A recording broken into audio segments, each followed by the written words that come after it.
물러난 패륜 집단, 스스로 영감탱이. 저 주제는 하나하나씩 좀 짚어볼 내용들이 참 많은데요. 먼저 문재인 후보 얘기부터 좀 해봐야 될 것 같습니다. 50%가 넘는 지지가 필요하다던 문재인 후보가 오늘 이 마지막 기자회견에서 막판 결집을 호소했습니다. 오늘 오전 목소리부터 직접 들어보시죠. 진짜 선거 행정의 완성은 5월 9일인데 우리가 너무 일찍 또 김치 국물을 마시면 안 되는 거 아닙니까? 하늘이 두 쪽 나도 투표, 땅이 두 쪽 나도 투표, 투표로 도대문 맞습니까? 단순한 정권 교체가 목표가 아닙니다. 기적의 투표율, 압도적 득표율이 대한민국의 새 시작을 여는 힘입니다. 예. 네, 압도적인 승리를 이제 이야기하는 것 같은데 문 후보 유독 좀 몸조심하자라는 취지의 말을 많이 하는 것 같아요. 그렇습니다. 뭐 여러 선거, 이 대선뿐만 아니라 총선, 그 이전 대선, 여러 선거에서 말 한마디 또는 이런 거 하나로 또 책이 잡혀서 여론에 큰 반향을 불러일으키고 또 그것 때문에 지지율에 문제가 생겼던 적이 많지 않습니까? 그렇기 때문에 당연히 저런 그 입단속, 몸단속, 부자 몸조심처럼 그렇게 이야기할 수밖에 없는 상황입니다. 또 그리고 조그마한 실수만 있어도 그걸 몇 배로 이렇게 과장해서 또 이렇게 공격을 해야 되니까 그런 조심을 해야 되는 건 너무나 당연한 것이고요. 예. 리스크 관리가 잘 돼야 된다. 지금 이제 한 10시간밖에 안 남았는데 그 리스크 관리가 승패의 그만큼 이제 승리에 대한 자신감은 있는데 마지막까지 최선을 다하고 조심하는 그런 모습이라고 보여집니다. 예. 그 리스크 관리, 위기 관리를 말씀하셨는데 예. 이 의원님, 이게 실수인지 아닌지 모르겠어요. 지금 한번 같이 보시면 지금 대선판 마지막 막바지에 논란이 되고 있는 얘기가 바로 문재인 캠프 측의 이 얘기입니다.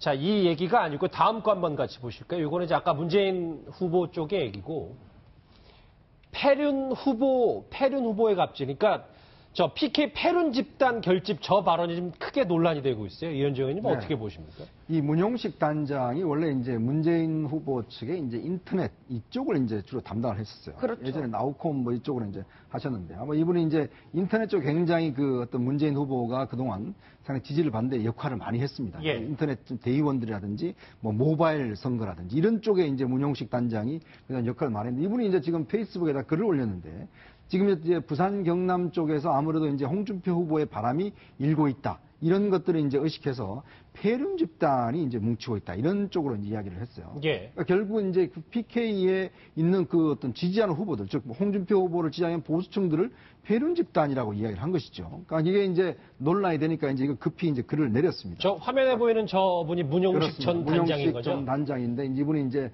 아주 모바일 쪽의 한 분인데 근데 이제 지금 여기 보면 패륜 후보로 이제 또 이제 글을 다시 바꿨다가 다시 이제 수정을 했어요. 이게 보면 결국 이야기를 했지만 선거 막판에 좀 이렇게 자극적인 이야기들. 왜냐하면 사실 국민들한테 패륜 집단이라고 그러면 어떻게 하겠습니까?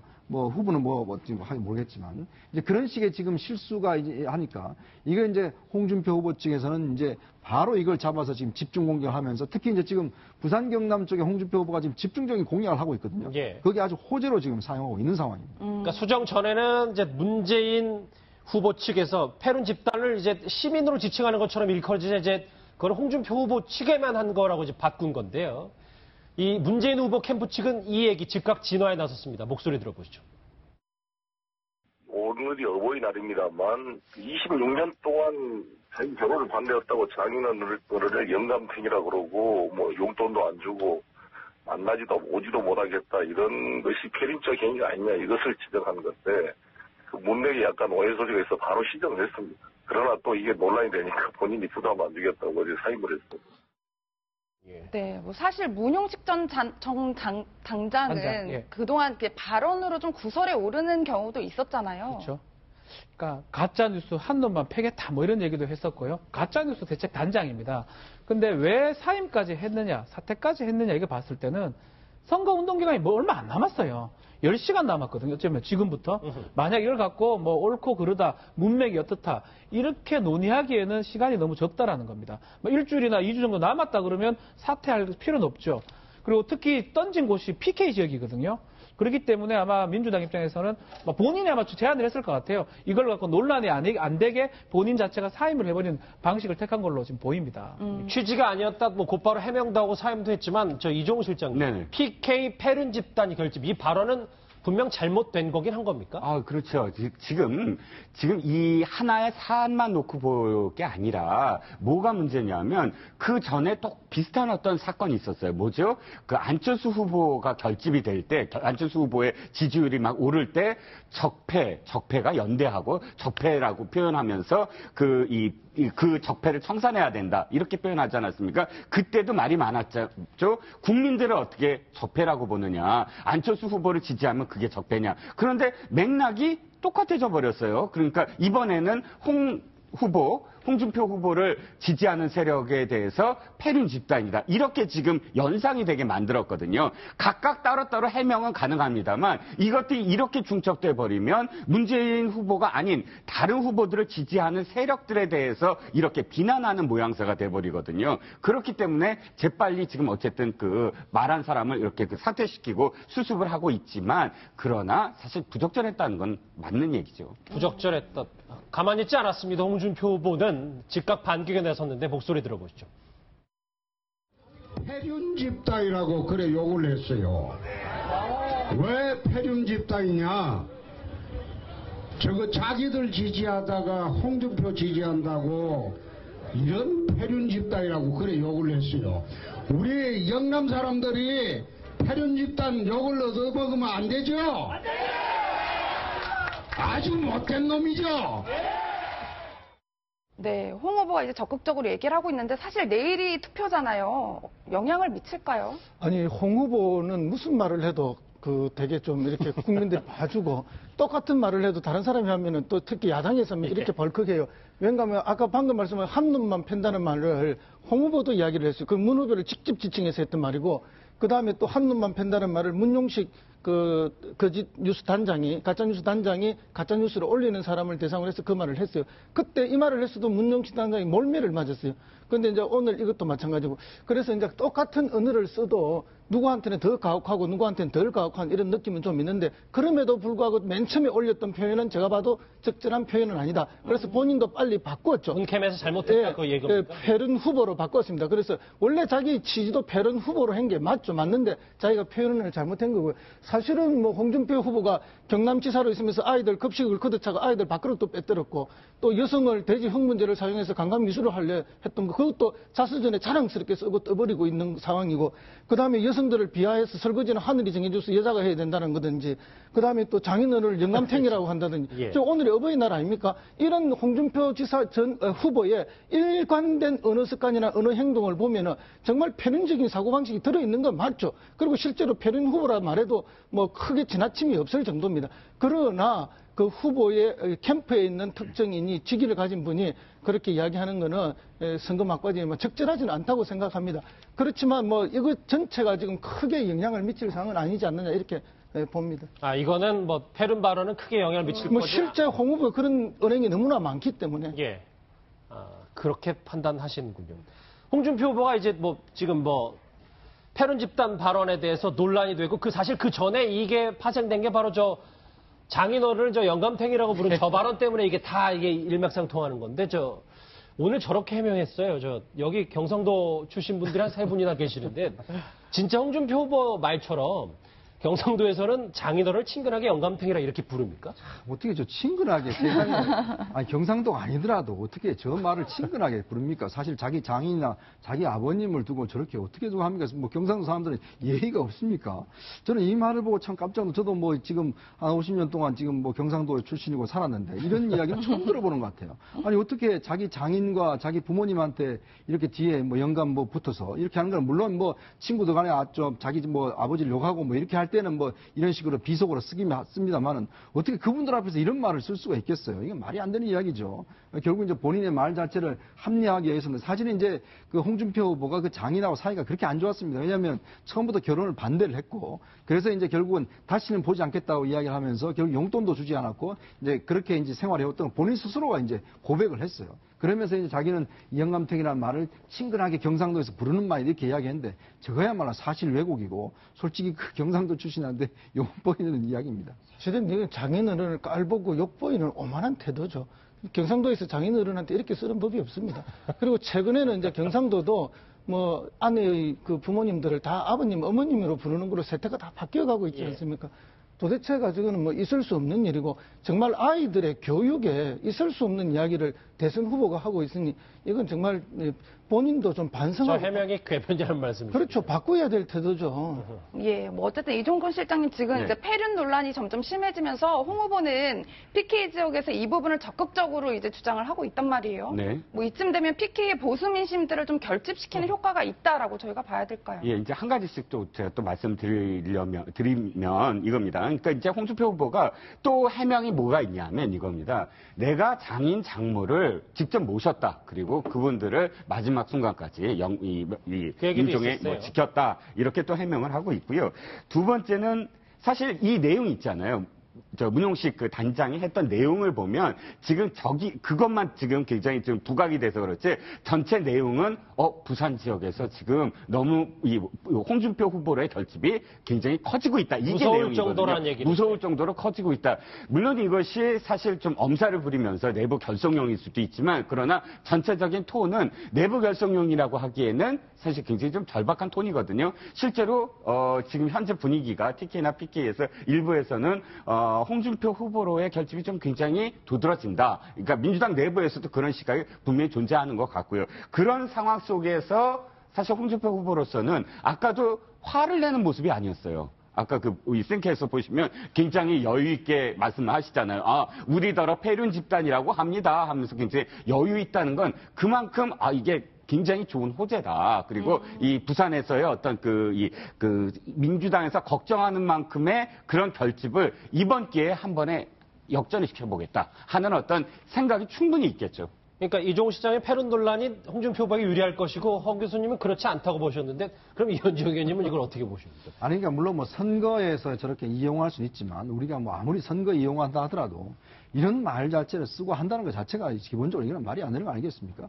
그리고 뭐 그 지지하는 사람들이 무슨 폐륜입니까? 또 그리고 그 본인의 장인한테 저런 말을 한 것 자체가 무슨 다 그렇게 이야기한다는 것도 그렇고 두 쪽 다 별로란 그렇죠. 이 말씀이죠. 논쟁 자체가 보면 기본적으로 뭐 조금씩 다들 잘못은 있지만 다들 선거 이용하려고 지금 부풀리고 있는 이제 그런 이야기가 아닌가 저는 싶습니다. 부풀릴 것이다. 앞으로 표시면 또 어떻게 될지 모르겠는데요. 문재인 캠프는 이제 폐륜 발언에 이어서 프리허그 현장, 뜨거웠던 그 현장도 뭔가 논란이 되고 있습니다. 제가 화면으로 꾸며봤거든요. 한번 같이 보시죠. 지금까지 한 번도 남자친구가 없었던 여성분. 네, 이런 분들 안 할 수가 없죠. 제가 보기에는 이분, 올라오세요. 근데 진심으로 모태솔로? 정말로? 지금 몇 학년이세요? 4학년이요. 요 정도 갖고는 안 돼? 그래도 뭐 어쩔 수 없습니다. 선택받은 자에게는 그래도 그걸 누릴 권리가 있습니다. 이 한 분이 한 분이 아니에요. 100만 명의 모태솔로 여성이다 생각을 하시고 깊고 진한 허그를 여러분의 큰 박수와 함께 지켜보도록 하겠습니다. 여러분 박수 보내주세요.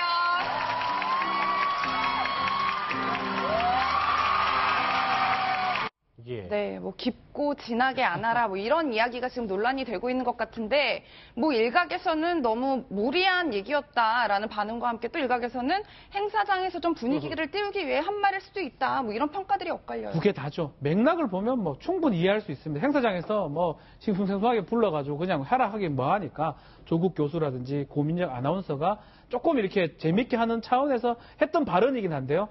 그 발언을 맥락에서 이해할 수는 있지만 그것만 떼서 이제 만들면 또 문제가 되는 겁니다. 결국 그 발언만 성희롱이라든지 아니면 뭐 진하게 깊고 진하게 이 부분만 떼가지고 지금 또 SNS에 퍼나르고 있는 상황이거든요. 결국은 선거 막판이 되면 될수록 말 한마디 뭐 행동 하나하나가 조심스럽다 하지만 결국 이 좋은 프리허그를 잘 시행을 하려고 했는데 결국 자유한국당이라든지 경쟁하는 국민의당한테는 좋은 호재로 또 쓸 수 있다는 게 결국은 말 한마디 행동 하나가 조심해야 될 상황이 아니었나 생각이 좀 듭니다. 국민의당은 나쁜 버릇 고치지 못했다. 그리고 자유한국당 거의 성희롱 수준이다. 이렇게 어쨌든 지금 어떤 조금이라도 빌미 될 말과 이런 게 있으면 이제 진짜 10시간밖에 남지 않았기 때문에 눈을 부릅뜨고 이 각 후보들이 지금 난타전을 벌이고 있는데 원래 그 난타전에 좀 빠져 있었던 분들이 있었잖아요. 이종우 실장이. 표창원 의원하고 손혜원 의원 이런 분들. 그렇죠. 표창원 의원이 저 SNS 올려서 또 논란이 되고 있다면서요. 그렇죠. 표창원 의원이 이번 프리허그와 관련해서 또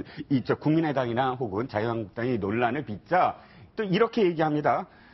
국민의당 안철수 후보에 대해서는 경호 걱정 없이 아무데나 걸어 다녀도 사람들이 몰려들지 않는 뭐 이렇게 완전히 정말 디스의 이 진수를 보여주시고 계시고요. 또 홍준표 후보에 대해서는 더러움이 묻을까 사람들이 오지 않아 경호 걱정 없는 홍준표 후보가 부럽다. 이게 부럽다가 완전히 반어법이죠.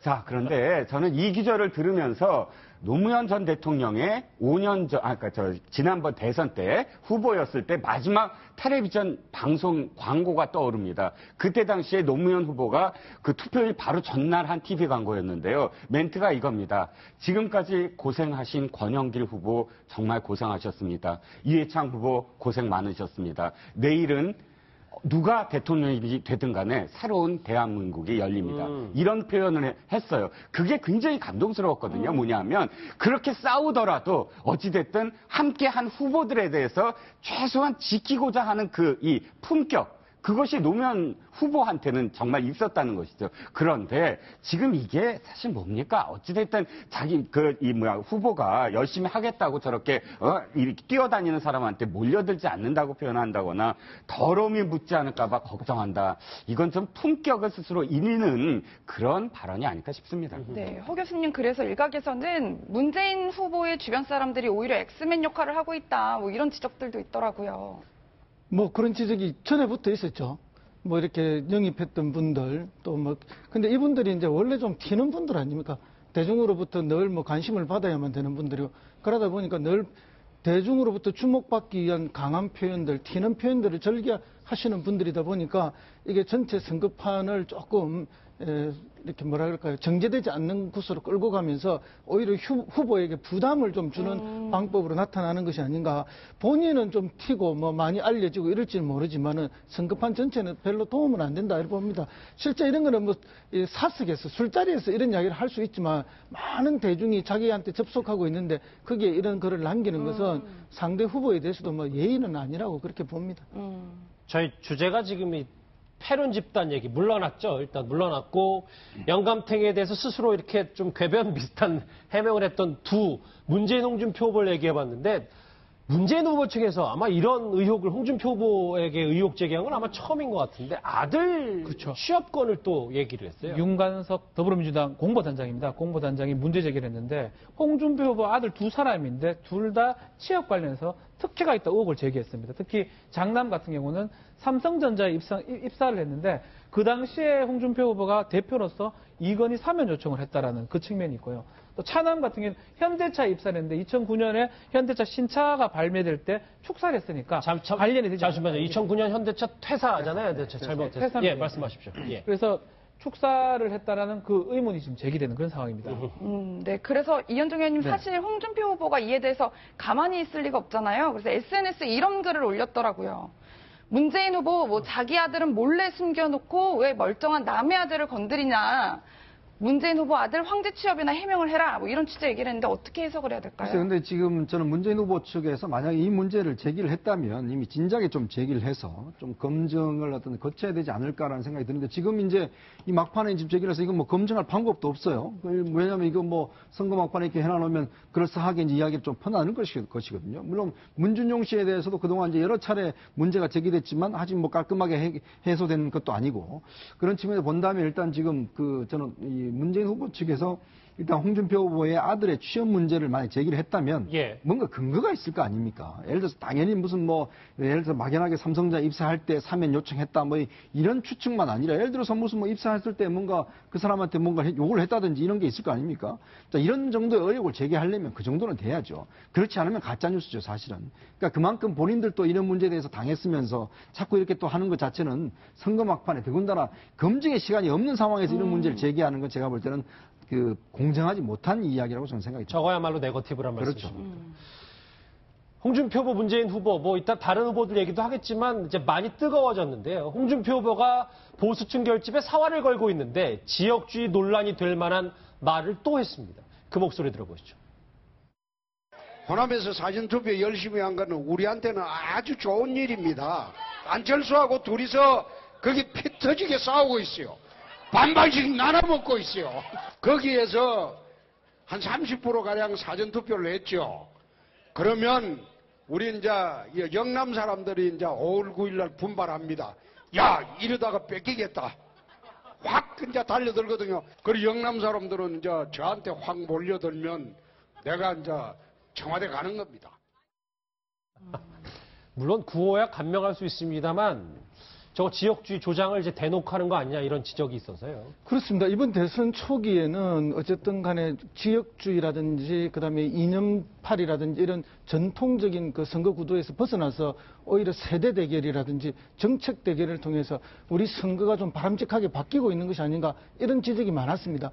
그런데 이제 이 선거가 중후반으로 가면서 전통적인 그 구도를 복원하기 시작했죠. 그것이 일관된 홍준표 후보의 전략이었습니다. 처음부터 끝까지 일관되게 이념 대결 구도를 몰아가고 그다음에 지역주의 대결을 몰아갔던 거죠. 그래서 이제 지금 선거 막판에 이제 더더구나 이것을 뭐 그냥 완벽한 승리의 한 수로서 지금 쓰고 있는 그런 내용인데요. 가장 우리가 경계해야 될 지역주의가 마지막에 나타났다는 점에서 참 안타까움이 듭니다. 이것을 극복하기 위해서 우리 모두가 이렇게 오랫동안 노력했는데 결국은 마지막에 가서 이것밖에 의존할 수 없는 게 아닌가. 그만큼 홍준표 후보나 홍준표를 둘러싼 보수 세력이 의존할 만한 그 거리가 이것밖에 없다는 거에서 이번 선거가 원래 왜 생겼던가 이걸 다시 한번 돌이켜보게 됩니다. 이번 선거의 원인이 최순실 박근혜 정부의 국정농단에서 생겼고 또 그것을 심판하는 선거로 생겼는데 이제 이념 대결과 지역 대결로 가면 그것은 다 국민들이 잊게 되고 유권자들이 머릿속에 지워지게 되고 오로지 남는 것은 지역과 안보 이런 내용밖에 안 되니까 이 가장 간명한 선거 구도를 만들어내는 그런 방법이 아닌가 그렇게 생각됩니다. 네, 이종구 실장님뿐만 아니라 홍준표 후보가 뭐 사전 투표에 대해서 여러 가지 이야기를 했는데 좀 부정적인 뉘앙스의 이야기를 하고 있어요. 그렇죠. 이번에 사전 투표 열기를 이해할 수 없다고 하면서 투표를 바꿔치기 할까봐 이 노년층이나 혹은 중년층에서 사전 투표에 안 갔다더라라고 이야기를 했습니다. 저는 사실 이 발언만큼은 사실 정말 이해할 수가 없는 게 이겁니다.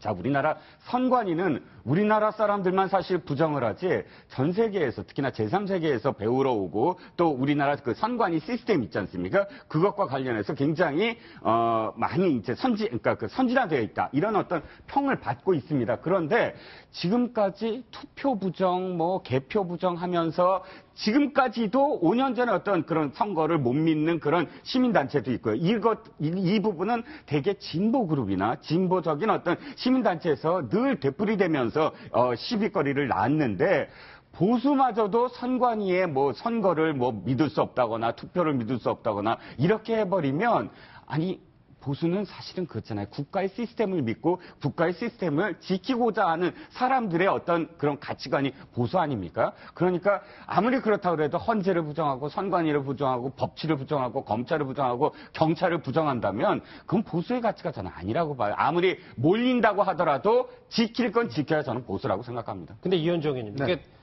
영남 사람들이 저한테 몰려들면 뭐 이게 지역주의 얘기하는 것도 그렇고 사전투표 좀 부정하는 반 이게 홍준표 후보가 생각할 땐 이게 먹힌다고 생각하니까 계속 할 거 아닙니까? 그렇죠. 이제 이게 지금 특히 어떤 지역 정서와 본인의 어떤 이런 뭐 좀 가짜뉴스 같은 이야기들. 지금 사실 사전 투표장 이야기도 어느 할머니가 자기한테 한 이야기라 그러면서 그걸 이야기를 한 거예요.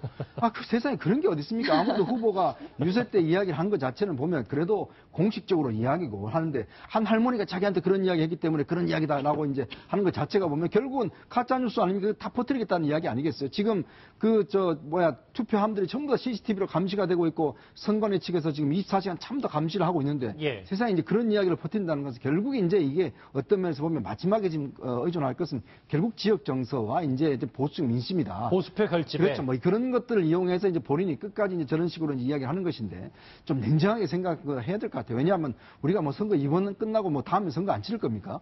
그러면서 본다면 홍준표 후보가 정말 보수의 적자라고 한다면 정말 보수 후보답게 저는 마지막까지도 그래도 좀 품격을 지키는 그런 게 필요한 것 같아요. 그리고 이번 선거 끝나더라도 좀 정말 그래도 잘 싸웠다라고 이야기할 정도로 물론 아직까지 당락이 자체가 이제 가봐야 되겠지만 정말 최선을 다하고 당락을 기다리는 그런 게 정말 페어 플레이 아닙니까? 예, 박 변호사님 그런데 오늘 오전에 신동욱 씨가 저한테 일종의 보도자료를 보내왔는데 홍준표 후보로부터 SNS 특별본부장으로 전격 영입을 됐다 뭐 이런 취지의 얘기를 보내왔는데 이게 득표에 긍정적인 효과를 미치게 될까요? 그래서 뭐 신동욱 씨가 뭐 하여튼 뭐 효과가 뭐 없다고는 할 수는 없지만 이것도 그렇지만 지금 친박 징계를 다 해제도 했거든요. 그렇죠. 마지막에 이제 결국은 중도보다는 집토끼라고 표현하죠. 보수층을 확실히 잡겠다라는 취지 같아요. 신동욱 씨 자체도 박 전 대통령의 어떤 뭐 천안명 친척지간이라고 봐야 되기 때문에 제부니까요. 제부 관계이기 때문에요. 막 그렇다고 봤을 때는 결국은 홍준표 후보 자유한국당의 전략은 보수 대통합 뭐 이런 전략 뭐 외환 확대보다는 지금 갖고 있는 보수의 어떤 표를 한 표라도 더 끌어야 되겠다. 막 그런 전략으로 지금 마지막까지 이렇게 임명장이라든지 친박 징계를 해제하는 모습이라고 보입니다. 그럼 허 교수님, 홍준표 후보는 지금 할 수 있는 건 다 알고 있다. 뭐 이렇게 봐야 되는 겁니다. 그렇습니다. 뭐 그리고 그 본인 혼자 너무 탤런트적 기질을 너무 많이 보여주고 있는 것이 아닌가. 사실은 뭐 이런 지역주의 선동이라든지 뭐 또 안보를 통한 선동이라든지 이런 걸 본인보다는 주변에 있는 참모들이 과거에는 주로 더 많이 했죠. 근데 이제 홍준표 후보는 특이하게도 본인이 나서서 모든 걸 다 하고 있는 그런 모습입니다. 아마 그것이 이제 효과는 더 있을 수는 있습니다. 그러나 예. 대선 후보가 너무 이런 모습으로 나가는 것이 우리 정치 발전이나 이런 데 과연 도움이 될 건가 하는 그런 아쉬움은 좀 남습니다. 보수 표심을 뺏어오기에 홍준표 후보와 지금 장을 겨루고 있는 안철수 후보, 오늘 한 치 항보도 없었습니다. 오늘 목소리 직접 들어보시죠. 이번 찍으면 부끄러운 과거가 반복됩니다. 이번 찍으면 당선될 수도 없고 보수를 대표할 수도 없고 대한민국의 미래를 책임질 수도 없습니다. 3번째는 그 알라를 두면 안 되겠죠? 3번은 그 토론해보니까 알라. 아니, 그게 무슨 대통령을 한다고. 대장부도 좀 길러야 돼. 그거는 아마 5년 뒤에도 하기 힘들 것 같아요. 두 사람, 홍준표, 안철수 후보도 이제 표심이 좀 겹친다는 얘기가 많아서, 근데 얼라라는 표현을 하네요, 이정구 실장님. 네, 그렇죠. 그 뭐 홍준표 후보의 어떤 뭐 발언이야, 뭐 이제 얼라 정도면 굉장히 준수한 지금 그런 표현인 것 같고요. 중요한 건 이겁니다. 지금 이제 홍준표 후보나 안철수 후보나 사실 이 깜깜이 선거 이후에 얼마나 지금 지지율이 올랐는가, 그게 사실 이 유권자들도 가장 큰 관심 아니겠습니까? 그런데 문제는 두 후보가 이렇게 약진하는 동안, 사실상 이렇게 경쟁을 하는 동안 문재인 후보가 가장 득이 되지 않을까. 왜냐하면 문재인 후보 입장에서는 이 양 후보가 어느 쪽으로 몰리지만 않으면 굉장히 좋은 거거든요. 그런데 호각처럼 이렇게 계속 그 새가 계속 나타나고 있고, 그 새를 한쪽이 완전히 무너진 거로 느껴지지 않는다면, 그러니까 아직도 유권자들이 어느 쪽이 지금 더 크게 약진하고 있을까라고 궁금해할 정도의 어떤 호기심을 갖고 있다면, 아직도 한쪽이 원사이드하게 막 주도권을 잡지는 않는 게 아닐까. 일방적으로는. 일반적으로는 예. 그런 네. 어떤 지금 추측을 해봅니다. 이현정님, 네. 사실 앞서 본 저 두 후보가 가장 원하는 게 이제 역전이라고 볼 수 있을 텐데, 월스트리트 저널 사설에 참 흥미로운 글이 올라온 게 막판 역전극을 기대해 볼 수 있다. 뭐 이런 글이 올라왔더라고요. 저희가 어떻게 해석을 해봐야 될까요? 글쎄, 한국 선거를 한국 언론이 잘할까요? 미국 언론이 잘할까요? 저는 이것도 하나의 사대주의라고 봅니다. 아니, 월스트리트 저널의 사설에서 이제 저런 이야기를 했는데, 월스트리트 저널이 무슨 근거로 가지고 이제 역전할 것이다. 뭐 이런, 물론 뭐 본인들이 볼 수 있는 게 있겠죠. 근데 저 이야기 우리가 너무 일희비한다는 것 자체가 제가 볼 때 좀 넌센스라고 보여집니다. 물론 뭐 월스트리트 저널 입장에서 볼 때는 나름대로 뭐 어떤 취재원을 가지고 이야기할 수 있겠지만, 그러나 우리나라 언론도 있고 다 우리가 보는 사람들도 있는데, 문제는 외국 언론이 한번 저 이야기 했다고 해서 저걸 전부 다 자기한테 유리한 방향으로 다들 해석을 하면서, 봐라, 월스트리트 저널도 저렇게 이야기를 했다, 이렇게 뒤집을 수 있다, 이런 것들. 그 다음에 또 뭐 지금 뭐 안 후보나 홍 후보나 마찬가지로 이용하고 있다는 것 자체가 좀 이건 너무나 좀 사대주의 아닌가. 그리고 또 우리나라 언론들을 너무나 또 못 믿는 것이 아닌가는 좀 생각 들어요. 왜냐, 뭐 제가 말씀드렸지만 월스트리트 저널이 한국에 특파원도 없습니다. 저기는 지금 일본 특파원이 대신하고 있어요. 근데 무슨 수로 이 한국의 정서를 알겠습니까? 그게 가정문이 있잖아요. 앞에 가정문, if절이 있는데, 중도 보수 표심이 결집한다면. 예. 아, 그거 누구나 다 말할 수 있는 거 아닙니까? 중도 표심이 결집한다면 역전 가능하죠. 알겠습니다. 여기 계신 그것도 네분 하나가 빠졌어요. 한쪽으로 결집한다. 한쪽으로만 결집한다. 예. 알겠습니다. 여기 계신 네 분의 전문가를 두고 저희가 괜한 얘기를 했군요. 예. 또 분석할 거 많으니까 좀만 더 기다려 주십시오. 지금까지는 각 후보가 네거티브 난타전을 살펴봤다면, 이제는 각 후보들의 꿈 얘기, 목표 얘기를 해볼까 합니다. 다음 주제 바로 확인합니다.